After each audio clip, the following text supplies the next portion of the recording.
Assalamualaikum warahmatullahi wabarakatuh. Yang terhormat dosen pengampu mata kuliah perencanaan wilayah, Ibu Ajeng Nugraini Dewanti STMSC, Ibu Diana Novianti Tufel STMT, dan Ibu Mega Wimas STMT. Perkenalkan, kami dari kelompok 4B akan mempresentasikan tugas kami. Adapun anggota kelompok kami sebagai berikut. Baik, selanjutnya outline pembahasan kami yaitu pendahuluan, gambaran umum, kesesuaian dokumen, analisis, dan konsep pengembangan. Next. Dalam ETRW Kabupaten Gresik, dijelaskan bahwa tujuan penataan ruang Kabupaten Gresik ini adalah mewujudkan kabupaten berbasis industri, budaya, perikanan, dan pertanian, guna penataan ruang yang ramah investasi dan berwawasan lingkungan. Terdapat pertumbuhan kegiatan yang tidak teratur, khususnya pada area kawasan industri yang dikelilingi oleh kawasan permukiman. Adapun tujuannya, dalam penulisan laporan ini yaitu menganalisis persoalan dan strategi melalui review dokumen perencana. Kemudian, terdapat sasaran yang disusun. Yang pertama, membandingkan kesesuaian muatan dokumen perencanaan dengan pedoman penyusun dokumen, mengidentifikasi faktor penyebab timbulnya persoalan, melakukan review upaya dan rekomendasi, dan yang keempat, menyusun listener terkait dengan upaya untuk mengatasi persoalan pengembangan wilayah yang telah dirumuskan. Next. Berikut batas administrasi yang membatasi Kabupaten Gresik, meliputi utara Laut Jawa, timur Selat Madura dan Surabaya, barat Kabupaten Sidoarjo dan Kabupaten Mojokerto, dan selatan Kabupaten Lamongan. Next. Baik, berikutnya yaitu bab 2, gambaran umum pengembangan wilayah. Yang pertama pada dasar hukum sendiri pada rencana kawasan industri Kabupaten Gresik memiliki beberapa dasar hukum, di antaranya undang-undang, terdapat 11 undang-undang. Kemudian next, sebagai berikut. Kemudian terdapat 17 peraturan pemerintah sebagai berikut. Next. Kemudian terdapat 6 keputusan presiden sebagai berikut. Next. Dan juga 5 peraturan menteri sebagai berikut. Next. Selanjutnya adalah permasalahan dan dampak pengembangan wilayah. Yang pertama adalah pada aspek ekonomi, kecenderungan perolehan lokasi yang kurang baik bagi investor dari segi proses perizinan, ketersediaan infrastruktur yang lengkap, keamanan, kepastian usaha, sesuai dengan rencana serta berdampak pada kaitannya pemerintah daerah untuk dapat menyediakan infrastruktur bagi kegiatan industri yang bertumbuh secara individual maupun menyebar. Next. Itu pada kepastian hukum memiliki permasalahan yaitu penggunaan lahan akibat belum ditetapkannya dokumen perencanaan kawasan industri sebagai jaminan landasan hukum untuk penetapan lokasi industri, sehingga menyebabkan sulitnya meyakinkan pada penyedia infrastruktur dan membangun penyediaan infrastruktur. Next. Baik, selanjutnya terkait permasalahan tata guna lahan, di mana permasalahan pertama yakini belum adanya kepastian hukum bagi lokasi perindustrian sehingga munculnya kegiatan industri individual secara tersebar. Dan ini berdampak pada sulitnya pelaksanaan pembangunan dan penataan ruang oleh pemerintah daerah. Kemudian posisi terminal yang dinilai kurang strategis menyebabkan belum optimalnya pengoperasian dan pemanfaatan dari terminal itu sendiri. Dan kemudian ya, kegiatan campuran fasilitas umum antara jasa komersial, perdagangan, dan bangunan umum yang menyebabkan bercampur kendaraan berat untuk industri dengan kendaraan lainnya. Dan yang terakhir itu penumpukan aktivitas di pusat kota yang menyebabkan perjalanan penumpang tidak seimbang. Next. Berikutnya itu terkait permasalahan perubahan fungsi bangunan di sepanjang ruas jalan yang menyebabkan tidak terencana dan tidak disediakannya lahan parkir. Dengan begitu, banyaknya kendaraan yang memakai badan jalan untuk parkir sehingga arus lalu lintas menjadi tidak lancar. Kemudian kawasan industri pada wilayah selatan yang dikelilingi oleh kawasan permukiman membuat dikhawatirkannya akan berpotensi dapat terjadinya konflik lahan antara masyarakat dengan pihak perusahaan industri di kemudian hari. Next. Baik, permasalahan selanjutnya yaitu adanya persebaran pembangunan industri yang bertumbuh secara individual yang berdampak pada sulitnya penyediaan fasilitas pengolahan yang mengakibatkan penurunan kelestarian lingkungan. Lalu ada distribusi kegiatan industri yang tersebar yang mengakibatkan ketidakseimbangan sistem lingkungan dan juga adanya limpahan sungai yang berbatasan langsung dengan jaringan arteri yang mengakibatkan banjir. Next. Selanjutnya ada banjir dan kemampuan lahan yang menampung air cukup rendah yang berdampak pada terganggunya arus lalu lintas dan juga terdapat jenis tanah grumosol yang tergolong labil yang berpotensi menimbulkan genangan dan rawan terjadinya erosi serta kondisi geologi yang berbukit-bukit berdampak pada ketidaklayakan suatu lahan untuk dijadikan kawasan industri. Next.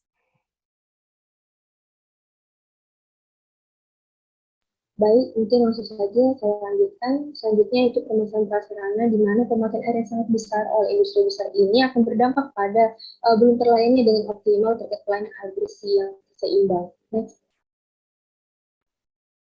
Kemudian permasalahan kependudukan di mana angka IPM masih tergolong rendah yang menyebabkan rendahnya produktivitas dan daya saing. Kemudian resistensi dari penduduk atas rencana pembangunan tempat pengelolaan limbaga 3 yang menyebabkan berpengaruh pada penurunan kelestarian lingkungan dan juga ada begitu penolakan dari penduduk atas rencana pembangunan pengelolaan sampah terpadu yang menyebabkan meningkatkan risiko ketidakseimbangan sistem lingkungan. Next. Selanjutnya yaitu belum optimalnya pelabuhan Gresik dan juga jaringan kereta api yang berdampak pada pengangkutan barang komoditas ekspor masih berorientasi di kota Surabaya. Selain itu, terdapat pula permasalahan terkait masih buruknya akses wilayah yang tidak terlayani oleh angkutan perdesaan yang berdampak pada orientasi lebih bersifat ke arah luar daripada ke pusat kota. Selain itu, bercampurnya kendaraan berat yang berdampak pada terjadinya kesemrautan dan sering timbulnya kemacetan. Next. Adapun permasalahan lainnya seperti penuhnya sistem aktivitas yang berdampak pada kemacetan, lalu buruknya kondisi jalan dan akses wilayah yang berdampak pada belum optimalnya rute perjalanan, munculnya terminal bayangan yang berdampak pada belum optimalnya pemanfaatan terminal, dan juga permasalahan terkait belum adanya rencana pengembangan yang berdampak pada kurang layaknya suatu wilayah dikembangkan sebagai KPI. Next. Selanjutnya itu kesesuaian dokumen. Adapun review dokumen di sini dilakukan dengan mengacu pada beberapa peraturan khusus kawasan industri, yakni yang pertama, pedoman penyusunan rencana pembangunan industri provinsi dan juga kabupaten atau kota, lalu kebijakan industri nasional atau KIN, rencana induk pembangunan industri nasional atau RIPIN tahun 2015 hingga 2035, dan rencana pembangunan industri RPIP Jawa Timur tahun 2019-2039, dan peraturan terkait kawasan industri lainnya. Baik, yang pertama yaitu review dokumen dari kebijakan industri nasional, di mana di sini berdasarkan muatan dari KIN sendiri untuk langkah-langkahnya, untuk keterangannya pada dokumen rencana master plan KI Kabupaten Gresik untuk poin 1 sudah sesuai, terdapat di RPJPD, dan untuk poin 2 isu strategis ini juga sudah tercantum ini dengan mendorong perkembangan pertumbuhan sentra produk, lalu poin 3 juga hanya terdapat analisis potensi sumber daya, namun tidak terdapat analisis terkait sektor unggulan. Dan juga untuk poin 4 sudah sesuai, maka untuk kesesuaian di sini tidak sesuai karena pada poin 3 tidak sesuai. Lalu untuk review selanjutnya yaitu RIPIN tahun 2015 sampai 2035, di sini untuk muatannya itu untuk pembangunan industri harus mencakup infrastruktur, kebijakan dan regulasi serta pembiayaan, di mana di sini untuk KI Kabupaten Gresik sendiri ini masih belum ada kebijakan atau regulasi terkait dengan kebijakan sektoralnya, maka untuk kesesuaiannya tidak sesuai. Lalu selanjutnya terkait dengan Peraturan Menteri RI nomor 110 tahun 2015. Di sini terdapat untuk RPI kabupaten atau kota disusun dengan memperhatikan poin A sampai dengan F, di mana di sini berdasarkan masing-masing laporan dari dokumen rencana itu telah sesuai dengan muatan poin A hingga F. Baik, selanjutnya itu terkait dengan Permenperin lanjutannya, hanya saja di sini lampiran format acuan. Di sini untuk format acuan sendiri pada laporan akhir atau materi teknis itu tidak sesuai karena tidak terdapat visi dan misi pembangunan daerah serta tujuan, dan juga tidak terdapat strategi dan program pembangunan industri provinsi, kabupaten atau kota, yang dimana keterangannya dapat dilihat pada layar, sehingga untuk kesesuaian sendiri pada muatan Permenperin ini masih tidak sesuai. Lalu terkait dengan Permenperin nomor 35 tahun 2010, di mana untuk kriteria lokasi kawasan industri itu terdapat sebanyak 12. Di sini untuk analisis sendiri yang dilakukan itu tidak melakukan analisis multiplier effect, padahal analisis ini dapat menjadi acuan untuk sumber daya industri mendatang, khususnya pada kesiapan lonjakan tenaga kerja yang akan bertempat tinggal di wilayah studi, maka untuk kesesuaiannya tidak sesuai. Lalu selanjutnya untuk permen yang tadi telah saya sebutkan itu ternyata dicabut, kemudian diganti dengan Permenperin nomor 30 tahun 2020, sehingga untuk kriteria teknis kawasan peruntukan industri itu meliputi poin A sampai dengan F, yang dimana pada materi teknis ini tidak mencantumkan terkait dengan tempat pembuangan limbah, padahal dalam pembangunan KI minimal harus memiliki data terkait dengan tempat pembuangan limbah, baik laut, sungai, maupun diaplikasikan ke dalam tanah.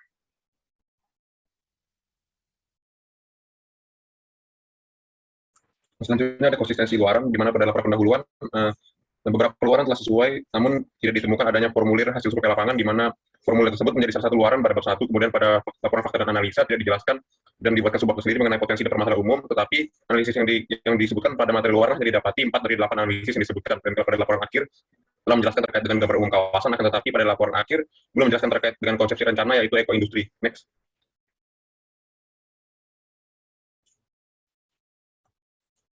Selanjutnya ada konstelasi, di mana beberapa data dari aspek belum memuat analisa dan muatan rencana, diantaranya aspek ekonomi, aspek tata guna lahan, kependudukan, dan juga transportasi. Next.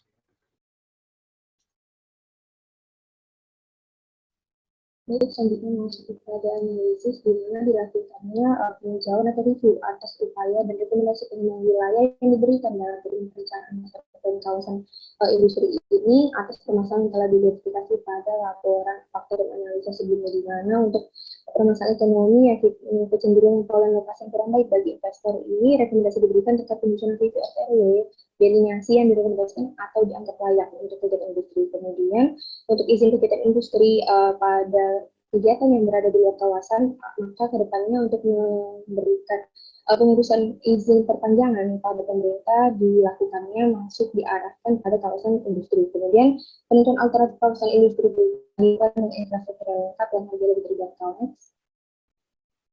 Kemudian permasalahan terkait kepastian hukum di mana ditetapkannya dokumen perencanaan kawasan industri sebagai jaminan dasar hukum yang dimana rekomendasi diberikan yaitu penetapan kawasan industri dalam bentuk dokumen rencana tata ruang dan dilengkapi dengan naskah hukum. Next. Berikutnya itu tata guna lahan di mana belum adanya kepastian hukum pula bagi lokasi perindustrian yang dimana rekomendasinya yakini terkait pemantapan hukum mengenai kepastian status lahan dengan upaya membuktikan status dan guna lahan. Next. Berikutnya itu permasalahan terkait kawasan industri yang dikelilingi oleh kawasan pemukiman, di mana rekomendasi diberikan yaitu KPI yang berlokasi di antara kawasan pemukiman dapat diarahkan untuk dikembangkan sebagai sentra industri kecil. Kemudian juga dapat kawasan industri tersebut harus memiliki green belt yang sesuai dengan persyaratan yang ditentukan. Next. Adapun kondisi fisik dan lingkungannya terkait permasalahan pembangunan industri yang bertumbuh secara individual di sepanjang jalan, kemudian akibat dari distribusi kegiatan industri yang tersebar tersebut, kepadatan penduduk yang terus meningkat juga sulit untuk dikendalikan. Dengan begitu, rekomendasi dapat diberikan yaitu penetapan kawasan industri dalam bentuk dokumen rencana tata ruang. Kemudian kegiatan industri yang berada di luar kawasan industri ini diarahkan untuk mengurus izin perpanjangannya termasuk ke dalam kawasan industri. Dan juga mengarahkan perizinan kegiatan industri yang baru supaya nanti ke depannya dapat mudah untuk dijaga pengelolaan kawasannya. Next. Kemudian untuk permasalahan berikutnya terkait limpahan sungai yang langsung ke jaringan jalan arteri dan juga terjadi banjir di beberapa kecamatan, rekomendasi dapat diberikan yaitu perlakuan khusus pada lahan yaitu dengan mengalokasikan pembiayaan lebih untuk pematangan lahan, penguatan lahan, serta pembangunan sistem jaringan drainase serta penyediaan sistem pengolahan limbah dan jenis industri polutan. Next. Baik, selanjutnya masuk kepada sampel rekomendasi penyelesaian permasalahan yang tidak tercapai dalam master plan sebelumnya, di mana kami sebagai penulis memberikan rekomendasi atas penyelesaian permasalahan yang belum diberikan. Yang pertama terkait tata guna lahan dan transportasi, di mana permasalahannya itu posisi terminal yang kurang strategis dan belum optimalnya terminal bundar sebagai terminal antar kota. Maka rekomendasi dapat diberikan yaitu dapat dilakukan analisis deskriptif evaluatif yang dimana kriteria untuk penentuan lokasi dari terminal tersebut kami ambil dari pedoman peraturan Menteri Perhubungan nomor PM 132 tahun 2015, yang dimana kriteria dari penentuan lokasi tersebut dapat dilihat pada layar, dan kemudian dari kriteria tersebut juga menjadi variabel dalam dilakukan analisis analitik hierarki proses, di mana nanti dari analisa AHP ini maka diperolehnya kriteria penentuan lokasi yang prioritas. Next. Kemudian terkait permasalahan penumpukan aktivitas di pusat kota yaitu di kecamatan berikut, di mana dilakukan rekomendasi terkait melakukannya rencana struktur ruang sistem pusat pelayanan perkotaan melalui analisis skalogram yang dimana nanti akan kita peroleh gambaran peranan suatu kecamatan berdasarkan kemampuan masing-masing kecamatan. Kemudian analisis indeks sentralitas Marshall yang akan diperoleh yang nilai order tertinggi dan kemudian digambarkan sebagai suatu wilayah yang memiliki fasilitas pelayanan terbanyak. Next. Baik, untuk permasalahan terkait IPM di Kabupaten Gresik yang tergolong rendah, di mana direkomendasikan dipengaruhi oleh beberapa variabel, seperti pada layar, di mana variabel ini menjadi tolak ukur atas tingkat kualitas sumber daya manusia, yang untuk selanjutnya dilakukan analisis SWOT yang untuk dirumuskan kebijakan yang lebih adaptif, inovatif, dan implementatif untuk dapat meningkatkan variabel yang berpengaruh pada IPM di Kabupaten Gresik. Next. Selanjutnya, untuk permasalahan terkait adanya resistensi dan bentuk penolakan dari penduduk terhadap rencana pembangunan tempat pengelolaan sampah terpadu, direkomendasikan untuk dilakukan penyusunan kebijakan teknis hak, kewajiban, dan peran serta masyarakat dalam penataan ruang seperti pada Undang-Undang Nomor 26 Tahun 2007, di mana dengan hal ini dapat dijadikan sebagai pertimbangan agar masyarakat ini dapat mempertimbangkan bahaya atas limbah industri terhadap kesehatan masyarakat umum. Next. Kemudian terkait pemantauan transportasi, yaitu dimensi buruknya akses wilayah dan desa akan ke pusat kota yang direkomendasikan mengembangkan jalan penghubung, kemudian meningkatkan kualitas jaringan jalan, dan juga mengembangkan prasarana transportasi.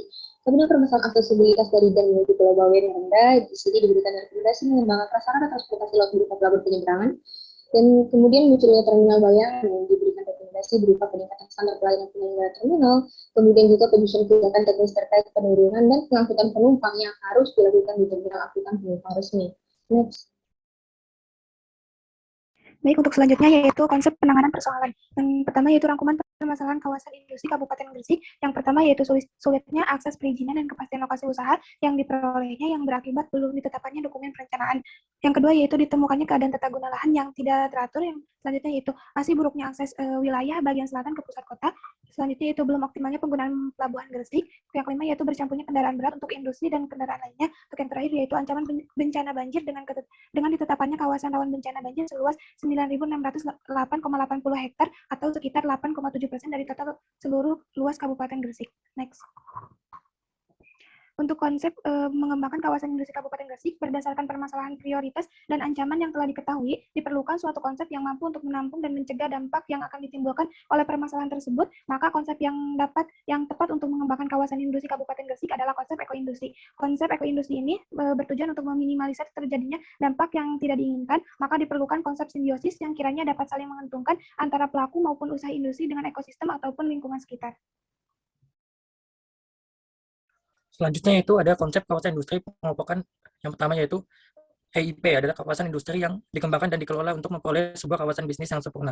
Yang kedua ada BPX, adalah sekumpulan perusahaan yang bekerja sama untuk saling menggunakan kembali produk atau material yang berupa energi, air, dan bahan lain daripada membuangnya sebagai limbah. Yang ketiga ada EIN, adalah sekumpulan perusahaan yang bersama untuk memperbaiki performa lingkungan, ekonomi, dan sosial pada suatu kawasan. Next.